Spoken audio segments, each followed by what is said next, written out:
Bismillahirrahmanirrahim. Assalamualaikum warahmatullahi wabarakatuh. Pada saat ini kita ingin memahami atau belajar bersama-sama tentang humas. Humas singkatan dari hubungan masyarakat, khususnya kaitannya dengan informasi dan pengambilan keputusan. Nanti tupoksi daripada humas ini akan kita sajikan. Demikian juga definisi atau pengertian daripada humas itu sendiri.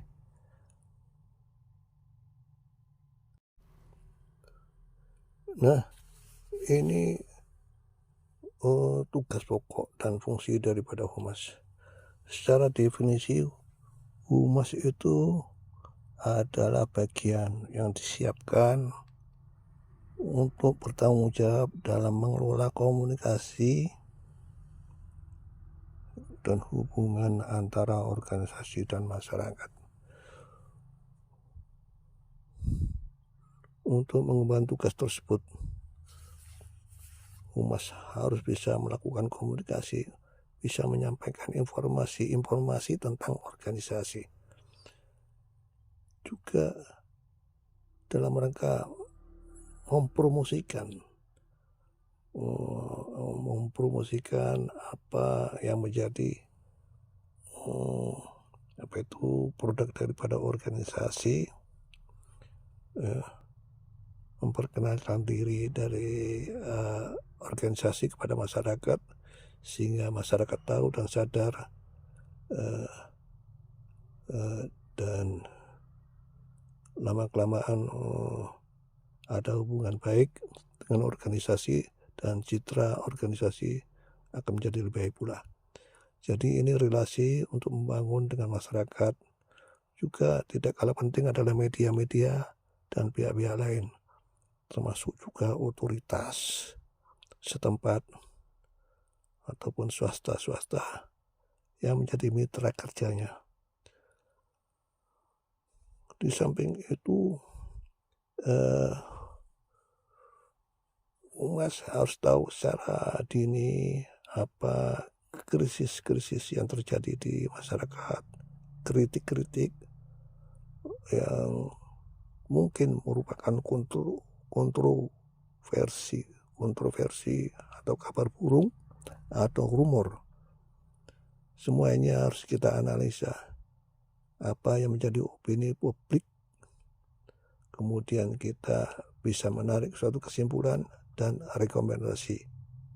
Jadi edukasi informasi yang kita berikan kepada masyarakat tentang organisasi ini adalah merupakan suatu diplomasi sebenarnya.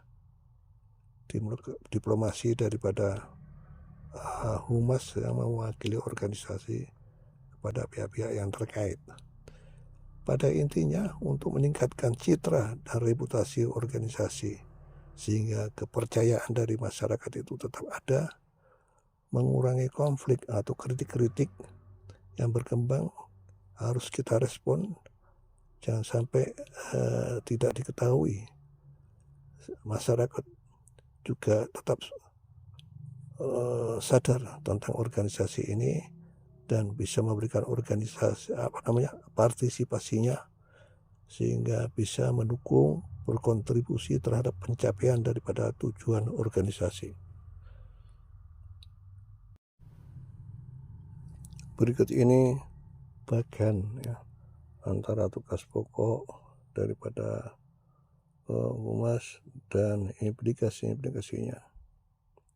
Tentu tugas pokok daripada organisasi itu harus diketahui dengan jelas oleh bagian humas. Oleh karena itu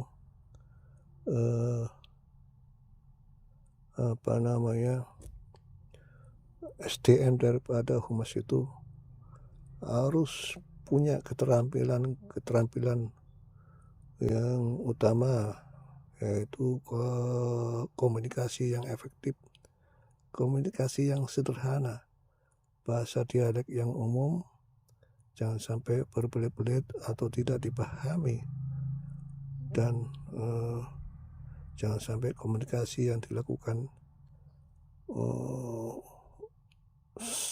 terlalu satu arah. Keterampilan menulis juga penting, karena ini adalah nanti akan bisa menjelaskan organisasi kepada publik. Keterampilan analisis dan evaluasi, manajemen konflik, pengetahuan tentang media atau plafon-plafon di mana kita bisa bermain di situ untuk paparan organisasi yang mudah diakses oleh masyarakat. Cara yang sederhana untuk meningkatkan keterampilan analisis dan evaluasi, misalnya statistik dan matematika, ini harus kita pahami konsep-konsepnya, ya, karena ini akan dipakai untuk alat dalam menganalisis data.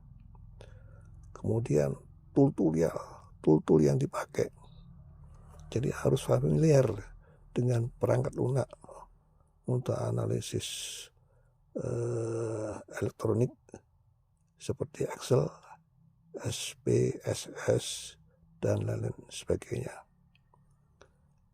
Bagian humas juga harus sering membaca artikel jurnal atau buku-buku tentang analisis data.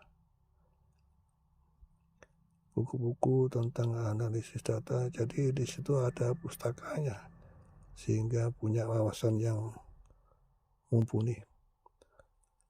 Kemudian belajar atau praktek menganalisis data dari berbagai sumber untuk meningkatkan kemampuan.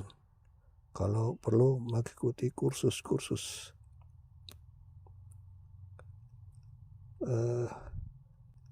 kemampuan untuk evaluasi juga penting, mulai dari mengidentifikasi tujuan, mengumpulkan data yang dibutuhkan, yang relevan untuk evaluasi, menganalisisnya data untuk menemukan pola apa daripada informasi yang terjadi atau kesimpulannya apa, kemudian menafsirkan hasil analisis untuk membuat kesimpulan, dan akhirnya mengembangkan rekomendasi berdasarkan hasil evaluasi. Secara umum harus punya keterampilan, kemampuan berpikir kritis untuk menganalisa informasi, mengembangkan kemampuan observasi, mengamati detail-detail tahu pola-pola yang terjadi, meningkatkan kemampuan komunikasi untuk menyampaikan hasil-hasil analisis dan evaluasi secara efektif. Kalau perlu mengikuti pelatihan untuk meningkatkan keterampilan analisis dan evaluasi.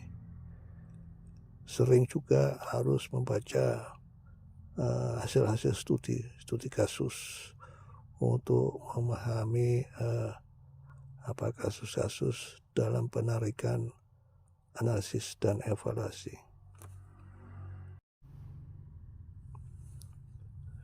Kemudian langkah-langkah analisis ini penting juga, merupakan kemampuan yang harus dimiliki dalam menganalisis. Kemampuan dasarnya yaitu harus teridentifikasi tujuan, apa tujuan yang ingin dicapai dari analisa agar fokus, ya, agar efisien, efektif. Kemudian yang paling penting bisa terukur. Kemudian lebih lanjut adalah mengumpulkan informasi Ini harus komunikasi data dari berbagai sumber, menganalisanya. Di dalam menganalisa, yang tidak kalah penting adalah bisa membedakan antara fakta dan opini. Kemudian menafsirkan hasil, membuat kesimpulan berdasarkan analisa, kemudian mengembangkan rekomendasi berdasarkan kesimpulan. Strategi untuk berpikir kritis ini juga penting dikuasai dalam rangka analisis, ya. Jadi selalu menanyakan apa sih yang akan dianalisis, siapa, kapan, di mana, mengapa, dan bagaimana. Kemudian membuat asumsi, identifikasi asumsi untuk menemukan dasar dalam mencari informasi. Evaluasi sumber data itu harus kita evaluasi. Kredibilitas sumber informasi. Kemudian mengupayakan perspektif lain. Jangan sampai seakan-akan seperti kata dalam tempurung. Yang juga harus dikenali adalah bias. Artinya di sini menghindari daripada bias pribadi. Jadi di dalam analisis ini perlu berpikir kritis. Ya, kita sekali-kali menerapkan SWOT analisis cause effect atau pohon masalah, diagram alur atau matrik, ya.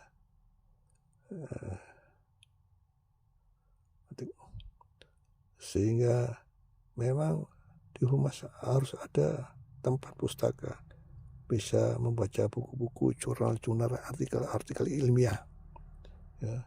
Sekali-kali kursus berpikir kritis, baik itu online maupun offline.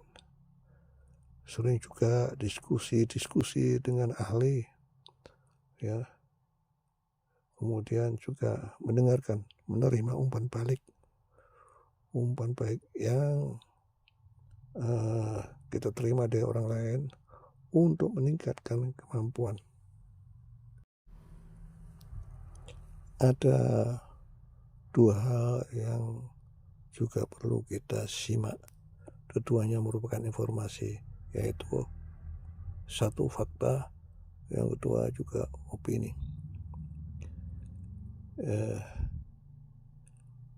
Kita lihat, kalau fakta itu merupakan informasi yang dapat dibuktikan secara objektif. Jadi berdasarkan data, bisa ditelusuri statistiknya dan merupakan pengamatan langsung. Tidak dipengaruhi oleh pendapat atau perasaan pribadi. Fakta dapat diverifikasi melalui sumber yang kredibel. Jadi mewakili keadaan atau mewakili situasi yang sebenarnya. Ya. Beda dengan opini. Kalau opini itu merupakan pandangan pribadi, dia keluar berdasarkan interpretasi, keyakinan atau perasaan, atau bisa jadi juga pengalaman yang dialami. Namun dapat dipengaruhi oleh subjektivitas di mana tidak dapat dibuktikan secara objektif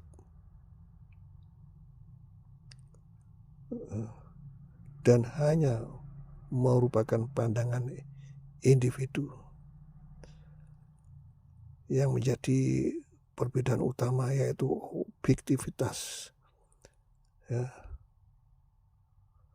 Objektivitas fakta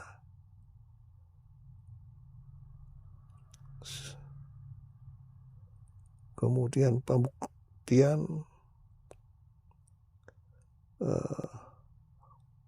fakta, sedangkan opini tidak. Jadi pembuktian fakta itu bisa. Kemudian sumbernya. Jadi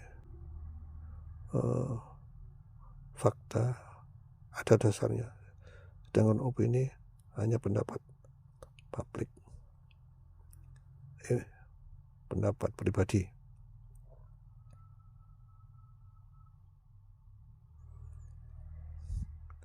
Jadi informasi ini perlu kita cek and recheck sumbernya dari mana, sumber apakah kredibel, datanya secara statistik kita periksa kalau bisa, identifikasi kata-katanya apakah menunjukkan opini, misalnya menurut saya atau seharusnya, ini sudah merupakan opini, ya. Pertimbangkan konteks dan tujuannya, kemudian evaluasi argumen dan bukti.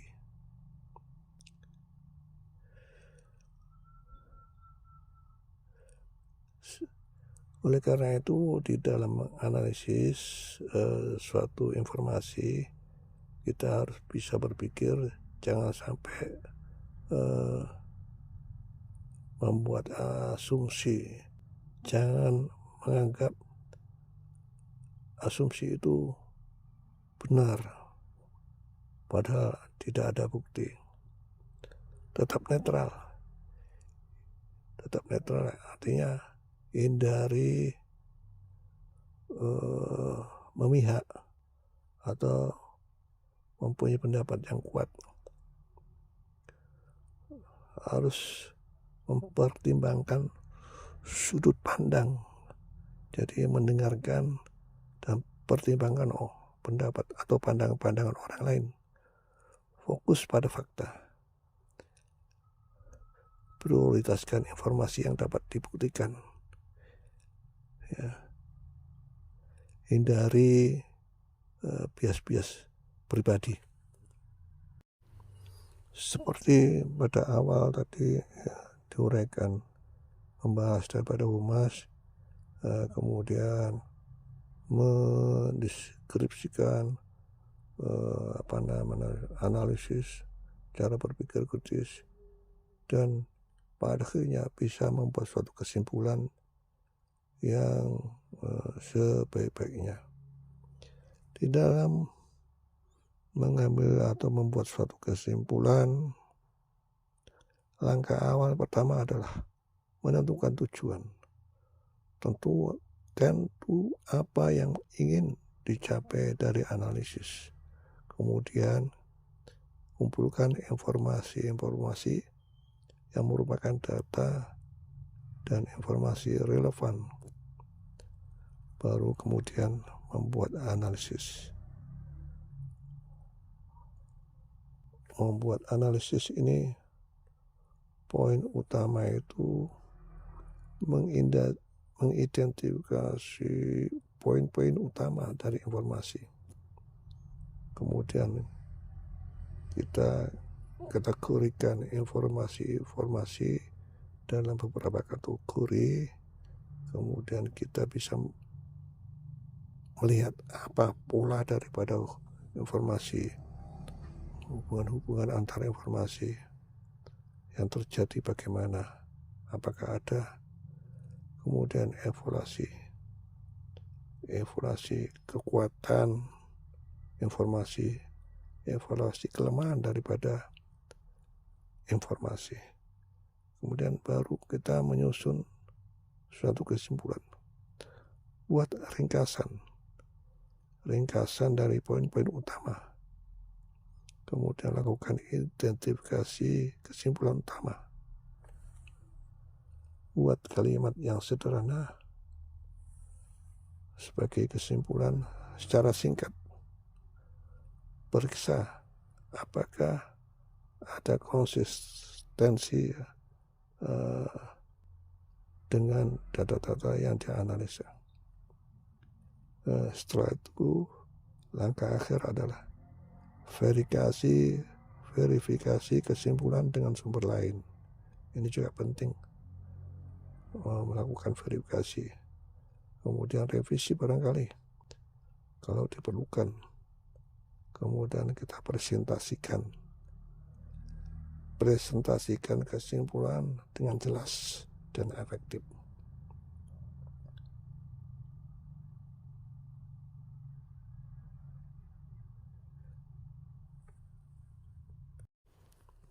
Nah, satu pertanyaan yang penting adalah